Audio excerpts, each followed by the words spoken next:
Welcome to the Finding Gravitas podcast, brought to you by Gravitas Detroit.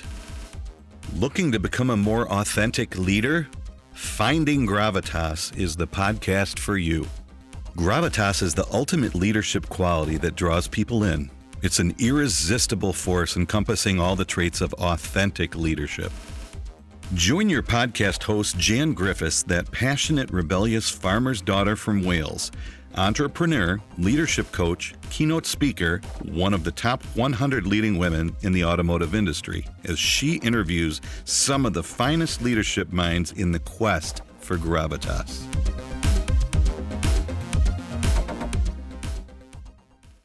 Hello, Finding Gravitas audience. It's time to go back to the office. Maybe?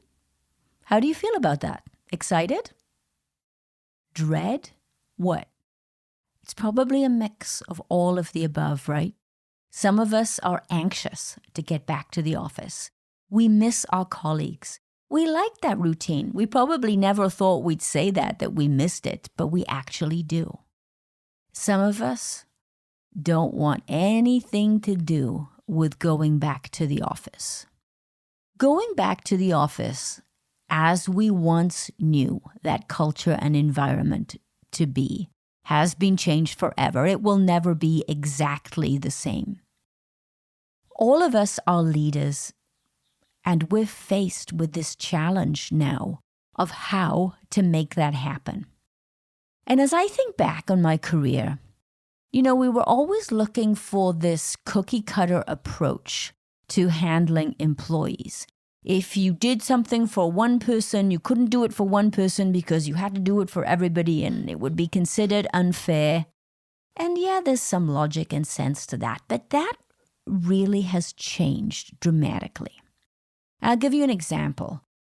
In one of my corporate roles, it was a company that consisted of a merger of a couple of different companies. And some legacy employees had some flexibility that others did not. So they were essentially grandfathered in, and they were women, young mothers that had children, and they were allowed to work from home a couple of days a week. And because they were grandfathered in, the other people did not. And the other people didn't like it because they felt that it was unfair, and I can understand that. But what we're missing is this idea of focusing on the individual. I'm not going to argue the fact, of course, we need some overarching policy or guidelines.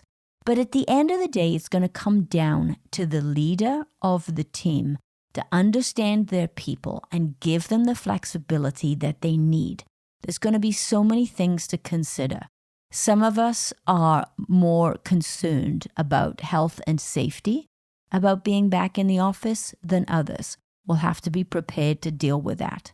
Some of us may be caring for either sick family members or perhaps young children. It depends on what happens with the schools. If the schools are going back full-time, that makes life a little easier. But then what about families that have two working parents? How are you going to handle childcare? Lots of questions to be asked and answered. What it's telling me is this, that as leaders, we have to be more flexible. We have to get away from this idea of one size fits all for our team and for our employees. And the best way to figure out how to do that is not to sit in a conference room with a whole bunch of senior leaders and try to figure it out and assume that you've got all the answers, and then try to be the tough guy and say, well, I think we should have everybody back in the office or only one day a week working from home and that's it. No, that's not going to be the way that we need to approach this. The way to do this is to talk to our people. I know it sounds so simple, right?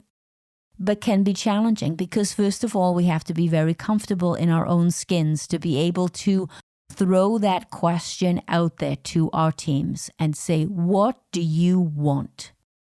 And recognize that that's going to change. What you may need as a young mother is different to somebody who is perhaps at the end of their career. Many different times in our lives, we need different things. And we're going to have to be ready for that. We're going to have to be flexible. We're going to have to take this word flexibility to heart and make it a reality. And it's not going to be easy. And then we've got to be ready for change, and we've got to be ready for a crisis. So if there is an outbreak in the office and we have a percentage of people back in the office, how are we going to handle that immediately? I know we've all been working on crisis plans, and we've probably got some good ones out there already. Making that transparent, making sure people understand it. So I think the bottom line in going back to work is this. There is no one size fits all. As leaders, we have to talk to our people. Recognize that the answer that we have today may change, and it's all going to be okay. I do see a back to the office situation occurring. I see it happening from my own personal experience. Yes, I've loved working from home, and I love the flexibility, of course. But I don't like doing the dishes all the time, and I don't like having to cook all the time. And I've missed the camaraderie of the office. I signed up with Bamboo. For those of you who are not familiar with Bamboo and are outside of the Michigan area, it is a co-working space. It originally started in Detroit, and recently Amanda Luan opened a second location in Royal Oak, Michigan. And I have to say, I love it. I feel safe there. We wear masks when we're up from our desks and walking around the office. Protocols are in place. Visitors who come in are asked the typical questions. And when I'm sitting at my desk, I am distanced from other people. And then when I get up, I put the mask on. I feel safe, quite frankly. And I love just being in that work environment. There are conference rooms there that I can take meetings. I've had face-to-face meetings where we both wear masks and sit, somewhat distance, at least 6 feet away from each other. And it all feels okay. It's a little weird at first, but we get used to it.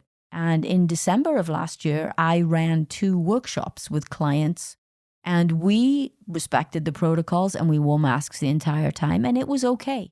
Yes, it takes some getting used to. But it can happen. So I definitely see a hybrid approach, but we have to be extremely cognizant of the people on our team and how they feel. And we can't have this idea of people feeling that there's a threat to their job or somehow they're considered weak if they want to stay home because they just don't feel safe about coming into the office. We've got to make sure that everybody's needs are taken care of. And that's going to put a lot of stress on the leader, but you're up for it. I know you are. We can do this. And this is also a great opportunity. Yes, it is. To reestablish our vision with the team. The coming back to the office, or whatever you want to call it the post-pandemic startup.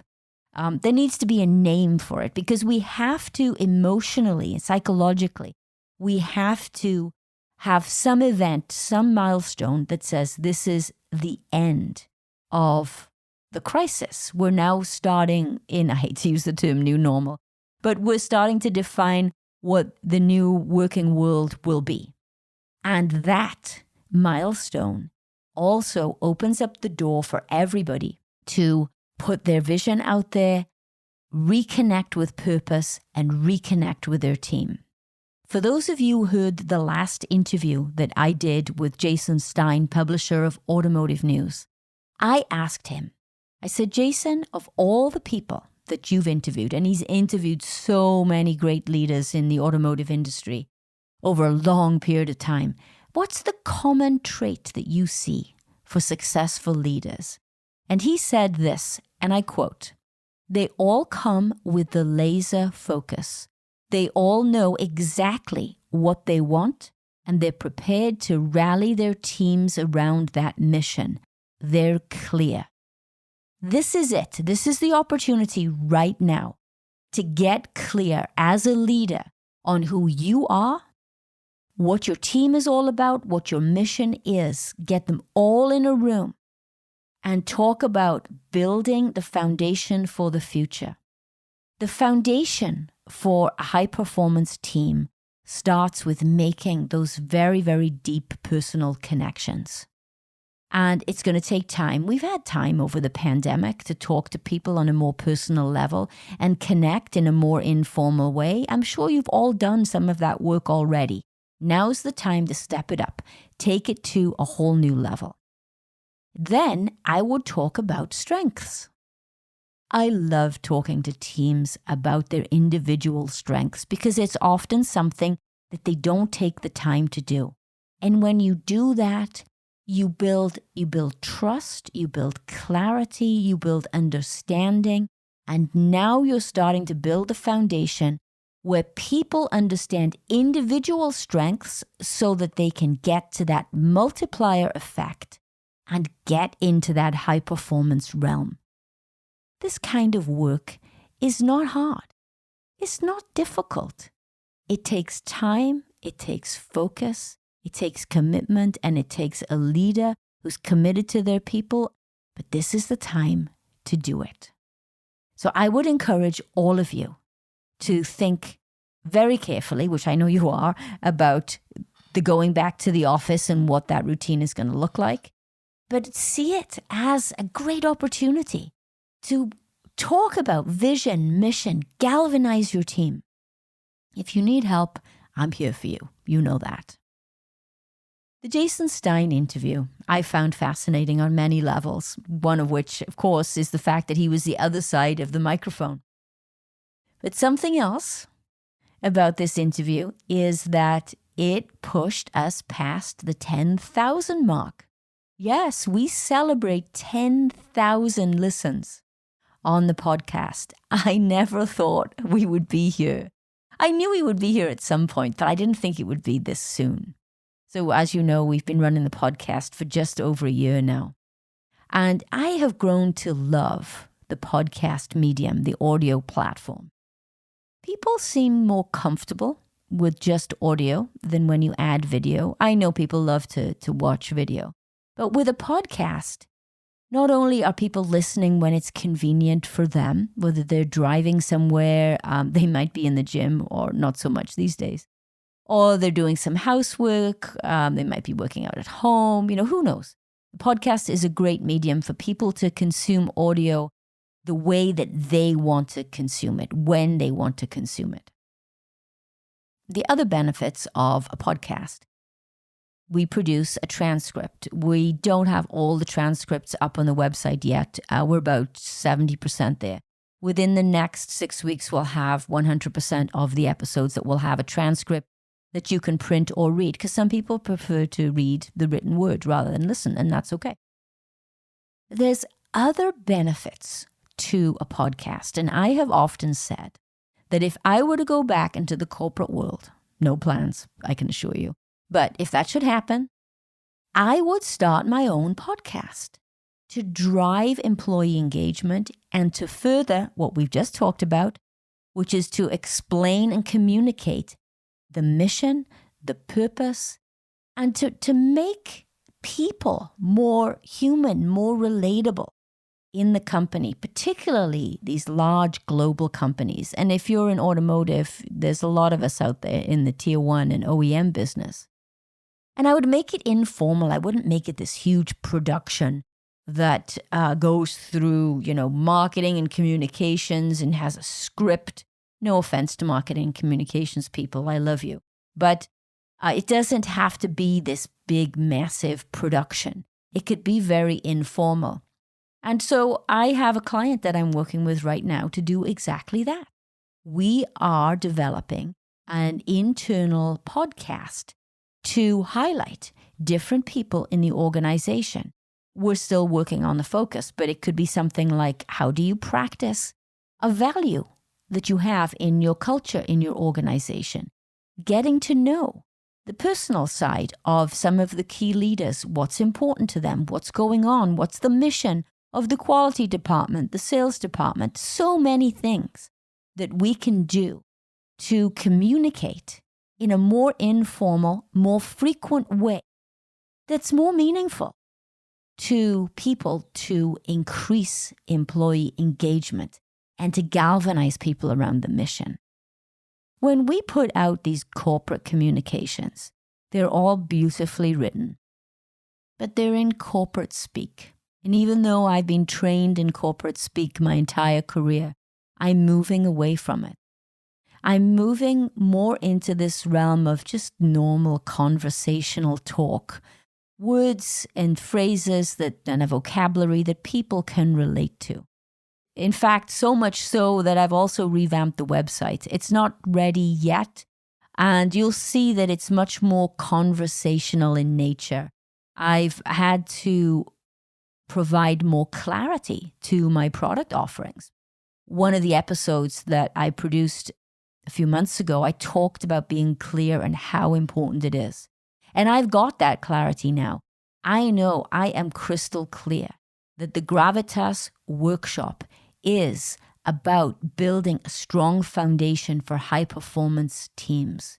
It is a workshop that you will need early on when you take a new job as a leader with either a new team in a new company, or maybe the same company, or maybe you're launching a brand new program and you need to galvanize the team quickly. It's all about building this strength as quickly as possible. That's my workshop mission. The Accountability Lab is the personal accountability that's getting individuals into the high-performance realm for their professional development and personal lives. Then, of course, the speaking part of my business that I absolutely love. And then the podcast. That's it. I know who I am now. I know the areas of focus for my business, and getting that clarity. If you think that I just woke up one day and got that clear on everything, no. It took a long, long time. It's taken over 2 years, really, to get this on my entrepreneurial journey, to get to this part and to put a website out there that has copy in it. For those of you who don't know what copy is, because I didn't know what it was. The words that you actually put on the website, and the wireframe. Again, new technology to me. I didn't know that how you lay out your website. And it's taken a long time to get there, but I feel good about it. I guess time will tell. And here we go, on the journey, onward and upward. So thank you to all of our Finding Gravitas audience. Thank you for pushing us past the 10,000 downloads threshold. And I wish you all the best in figuring out how we get back to work. As a leader, you're up for it. I know you are. I'm here to help you. Have a great day. If you enjoyed listening to this podcast and you found something of value that will help you on your quest for your gravitas, then please share with your friends and colleagues and subscribe. Visit us at gravitasdetroit.com to find out more.